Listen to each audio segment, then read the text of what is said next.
আরে পিঠে করছি, ওই তো তালের পিঠে রে। নারকেল দিয়ে করছি আর একটু ডালের পিঠে করবো, মুসুর ডাল দিয়ে। বুবুন ভালো, বুবুন তো আপনারা তো বুঝতেই পেরে গেছেন, আজকে কিন্তু দেখাবো তালের পিঠে বানানোর রেসিপি। শীতকালে যে পিঠে খেয়ে থাকি, সেদ্ধ পিঠে, ঝাল পিঠে, দুধ পুলি, সেগুলোই আজকে বানানো হবে, কিন্তু তাল দিয়ে, সিজন ওয়াইজ। তো এই তালের পিঠে কিন্তু এই বাড়িতে এসে আমরা প্রথম খেয়েছি, মানে আমি। তালের পিঠের জন্য অবশ্যই প্রথম উপকরণ ইম্পর্ট্যান্ট হচ্ছে তাল। এই তালের পাল্পটা কিন্তু কাঁচা দিলে চলবে না, একটা কাঁচা কাঁচা গন্ধ কিন্তু ছাড়ে অলওয়েজ। সো যে জাল দিয়েছিলাম বলেছিলাম না, ওই রকম করেই জাল দিতে হবে তাল। সেই তাল তারপর ঠান্ডা হওয়ার পর এই যে ডো, এই ভালো করে চাল গুঁড়ির সাথে একটু নুন দিয়ে ভালো করে মাখাতে হবে। ভালো করে মানে খুব ভালো করে মাখাতে হবে মিশ্রণটা, অল্প অল্প করে দিয়ে, বেশি দিলেই মুশকিল। অল্প করে তালের পাল দেবে আর এরকম করে মিক্স করবে। তারপর ঝুরঝুরি করে ডোটা তুলে রাখবে। ঝুরঝুরে ডোটা তুলে রাখলেই পরে ভালো করে আসল ডোটা জল দিয়ে মাখতে পারবে, না হলেই হয়ে যাবে সমস্যা। তাই এইভাবেই ঝুরঝুরে ঝুরঝুরি করে মেখে একটা করে করে ডো করে রেডি করে রাখতে হবে। এই দেখো না, অলরেডি 3টে ডো রেডি। এই চলছে 4 নম্বরের পালা। তারপর জল দিয়ে ভালো করে ঠাসা হবে, ওটাই কিন্তু আসল। ভুল করেও বেশি করে পাল প্রথমেই দিয়ে দেবে না বা জল। এই দেখো না, এরপর চলছে 2টো ডো নিয়ে জল দিয়ে ভালো করে দলাই মলাই। দেখো কালারটা কেমন চেঞ্জ হয়ে গেল। ঠিক আছে, অল্প অল্প করে মাখলে তাহলেই কিন্তু সুন্দর হবে। 2টো ডো রেডি, বড় বড় 3 রকম পদ হবে। সো এরপর এলেও পুরের পালা, নারকেল আর ঝোলা করতে। এই পুর কিন্তু প্রচুর ছোটোবেলার স্মৃতি বহন করে। ছোটোবেলায় যখন মা ঠাকুমার কাছে নাড়ু বা পিঠে বানানো হতো, এই পুর খাওয়ার জন্য কিন্তু খুব দৌড়াদৌড়ি হতো। আর এই চলছে ডালের পুরের পালা। এটা হবে মুসুর ডালের পুর। দেখে নাও রেসিপিটা, খুব ইজি। শুধু সামান্য কিছু মশলা আর সর্ষের তেল, নুন, ব্যাস এইটুকু। বুবুন ভালোবাসে। ও তো মিষ্টি পিঠে খায় না। না, ও মুসুর ডালের পিঠে খুব ভালোবাসে, অন্য ডালের করলে খাবে না, মুসুর ডালের পিঠে হলে খাবে। এই জন্য কি দিলে? এই তো জিরে, শুকনো লঙ্কা আর এলাচ, ধনে আছে না না, ওটা শুকনো লঙ্কা দানা। এইটাই মশলা, আর কিছু নেই না। আর কি সর্ষের তেল? হ্যাঁ, সর্ষের তেল। আর সামান্য নুন, হলুদ কে দেবে? না, হলুদ দেবো না। হলুদ গন্ধ ছাড়ে। হ্যাঁ, হলুদ দিলে ডালের যে সেন্টটা নষ্ট হয়ে যাবে। নষ্ট হয়ে যাবে। আমি ডালে দেখিনি, খুব সামান্য হলুদ দিই। এই মশলাটা ডালটা সেদ্ধ হয়ে গেলে ওপরে ছড়িয়ে নামিয়ে নেবো, কাঁচা তেল দিয়ে নামিয়ে নেবো, বুঝেছিস? আচ্ছা, এটা সহজ একদম। হ্যাঁ। দেখো আলুটা দেখাতে হবে।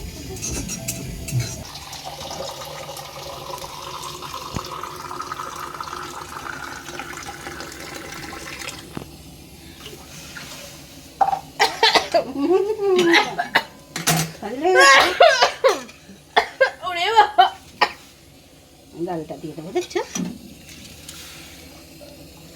যা যা বাপি আবার বলবে যে আমার 2.5 কেজি ডাল চলে গেল।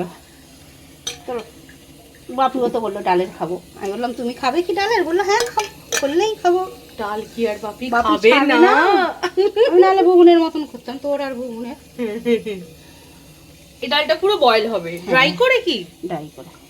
আচ্ছা, হুম।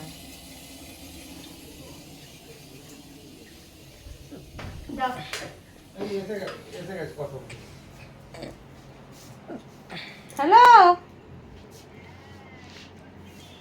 আরে পিঠে করছি, ওই তো তালের পিঠে রে। নারকেল দিয়ে করছি আর একটু ডালের পিঠে করবো, মুসুর ডাল দিয়ে। বুবুন ভালো, বুবুন তো মিষ্টি পিঠে খাবে না, ও তো তরকারি ডালের পিঠে খাবে। হুম, সাদা নয়, তালেরই ডাল দিয়ে করবি, হেব্বি লাগে, ঝাল ঝাল মিষ্টি মিষ্টি। তুই নাই খাস, আমাদের করেছিলাম। তো একরকম খেতে শিখলে হবে, সব রকম ট্রাই করে দেখতে হবে। বল, করে দেখবি। আমাদের একবার করেছিলাম তো, খুব ভালো হয়েছিল।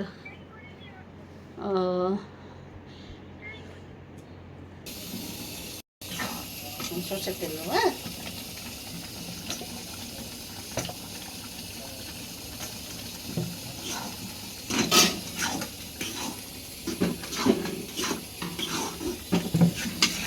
একটু তেল লাগে বেশি, বুঝেছিস? নাহলে ভালো লাগে না। একটু দেবো, হ্যাঁ।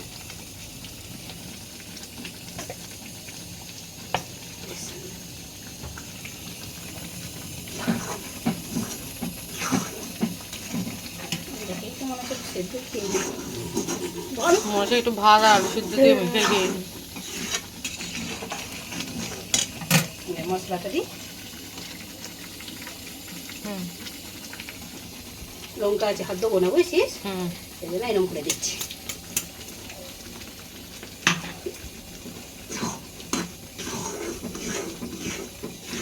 টেস্ট হবে না। হলুদ দিলে ভালো লাগতো কালারটা, একদমই না। ডালটা দেখছিস তো টেনে যাবে, থালায় ঢাললে।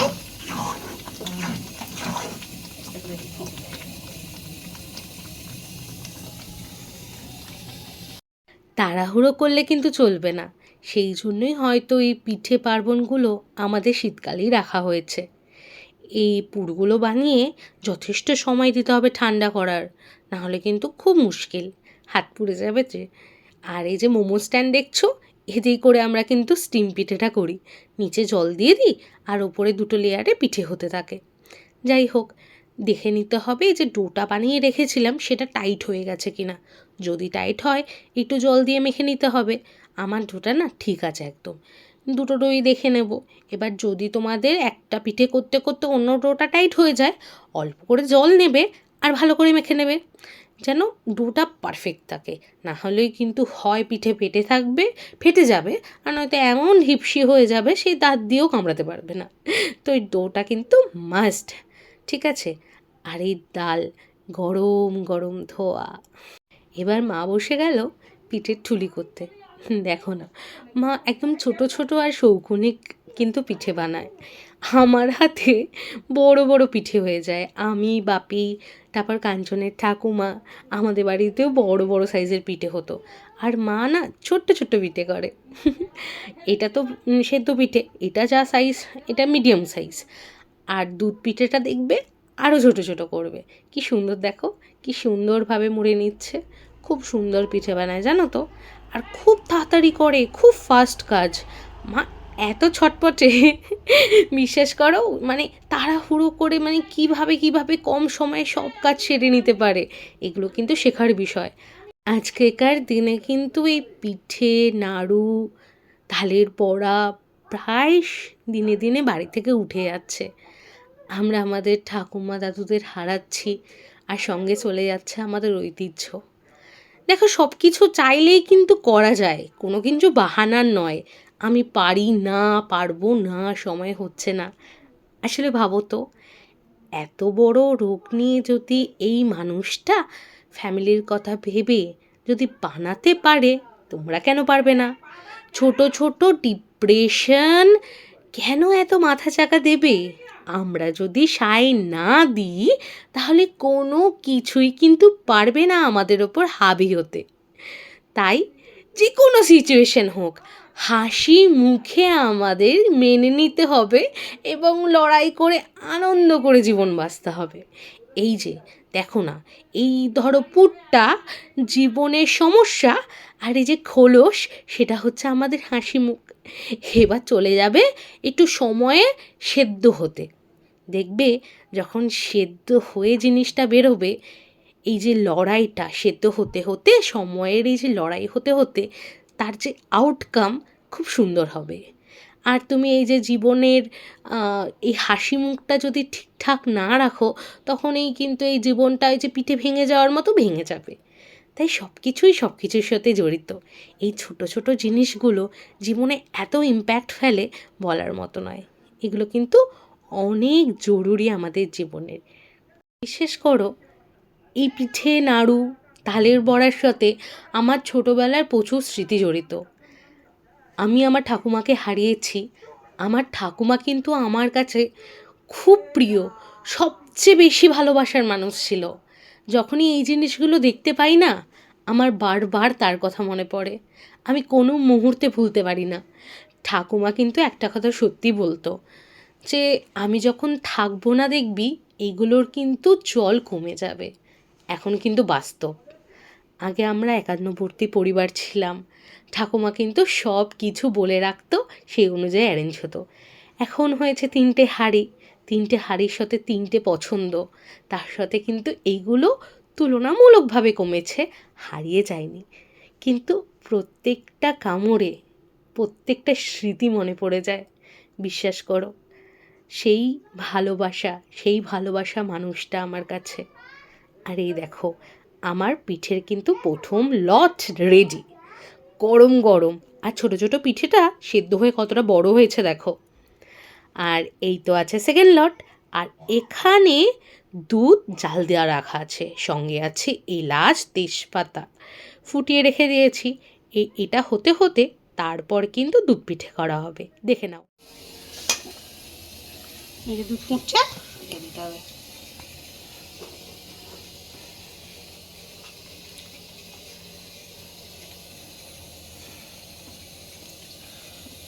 কখনোই ঠান্ডাতে না, হ্যাঁ, ফুটলে তবে, নাহলে ভেঙে যাবে। এগুলো একটু পরে ভেসে উঠবে।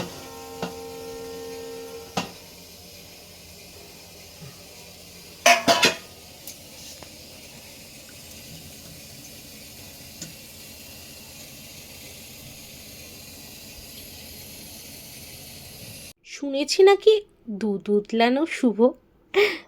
বিয়ের পর নতুন বউ বাড়িতে আসলে এরকম একটা রিচুয়ালস হয়ে থাকে। সত্যি খুব সুন্দর দেখতে লাগে ব্যাপারগুলো। আর এই দেখো না, আমার দুধ পুলিও কিন্তু প্রায় রেডি। কি সুন্দর সেদ্ধ হয়ে গেছে পিঠেগুলো। আর আস্তে আস্তে কিন্তু হতে হতে এই দুধটাও ঘন হয়ে আসবে, একটু সময় দিতে হবে। যাই হোক, গরম লাগছে কি হয়েছে, ভালো খেতে গেলে কষ্ট তো করতেই হবে। আর এই চলছে আমার লাস্ট লট। এই দেখো কি সুন্দর হয়েছে, গরম গরম পিঠে। এটা কিন্তু আমার ডালের পিঠেটা হচ্ছে, জানো তো। তো নারকেল পিঠে হয়ে গেছে, ডালের একটা লট হয়ে গেছে লাস্ট। ভিডিওটা এই পর্যন্তই। ভালো লাগলে like comment share and subscribe করতে একদম